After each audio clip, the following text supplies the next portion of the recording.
मौलाना फजलुर रहमान साहब आहिनि तव्हांजे लाइ आया आहिनि हिते स्वीट जी करे होॾां तव्हांजे हाल पुछण जे लाइ, तव्हांजे हिन ॾुख में बराबरि शरीक थियण जे लाइ। तव्हांजे हिन हाल में तमामु असां ॾुखाइता आहियूं सभु सॼी जमात जी आहे। अलाह साईं हिफ़ाज़त कंदो सॼी सिंध इहा सूरत हाल आहे मौलाना साहिब जे तरफ़ों आहिनि तव्हांजे लाइ। अम्मा अम्मा हे वठो अम्मा, दुआ कजांइ अम्मा, दुआ कजांइ बाबा। हलो हलो हेॾे हलो।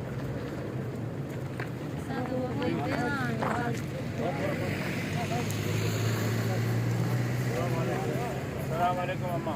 बाबा केरु आहियो पाण बाबा? किथां जा? अल्लाह तव्हांजे हाल ते रहम कंदो, अल्लाह तव्हांजी हिफ़ाज़त कंदो। अम्मा हे मौलाना साहिब जी तरफ़ों तव्हांजे लाइ।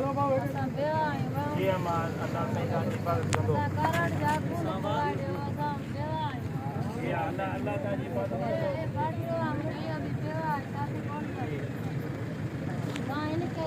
दुआ दुआ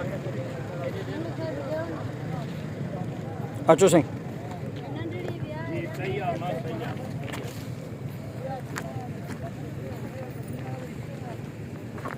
बाबा हिते ई वियो। बाबा अचो त साईं मिलोसि। अस्सलाम वालेकुम। बाबा केरु आहियो बाबा?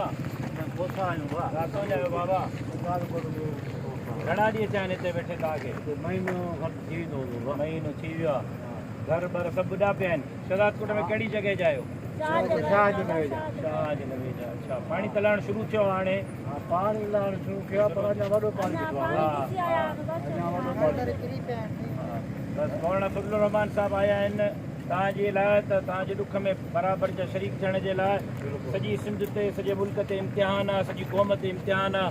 अल्लाह साईं तव्हांजी हिफ़ाज़त कंदो। असां तव्हांजी ख़िदमत जे लाइ हर वक़्तु आहियूं, सुबुह शाम सॼी जमा जा कारकुन जेको वक़्तु पुॼे थो शहदादकोट में हिते हर इलाइक़े ते असां तव्हांजी ख़िदमत कयूं था, ख़िदमत कंदासीं।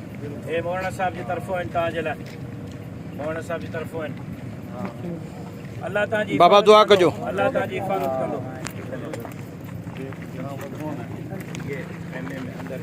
बाबा थोरो अॻियां परे थियो बाबा। सामान सामान रखो।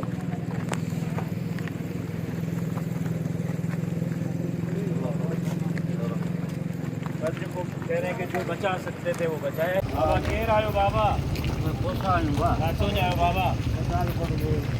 घणा ॾींहं थिया आहिनि हिते वेठे तव्हांखे?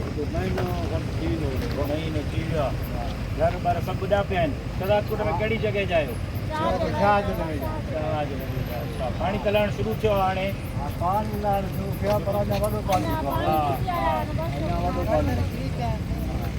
मौलाना फजलुर रहमान साहिब आया आहिनि तव्हांजे लाइ त तव्हांजे ॾुख में बराबरि जा शरीक थियण जे लाइ। सॼी सिंध ते सॼे मुल्क ते इम्तिहान आहे, सॼी क़ौम ते इम्तिहान आहे।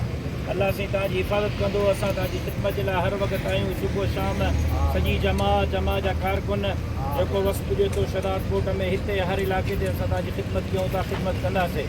हे मौलाना साहिब जी तरफ़ों आहिनि तव्हांजे लाइ, मौलाना साहिब जी तरफ़ों आहिनि। थोरो अॻियां परे थियो बाबा। सामान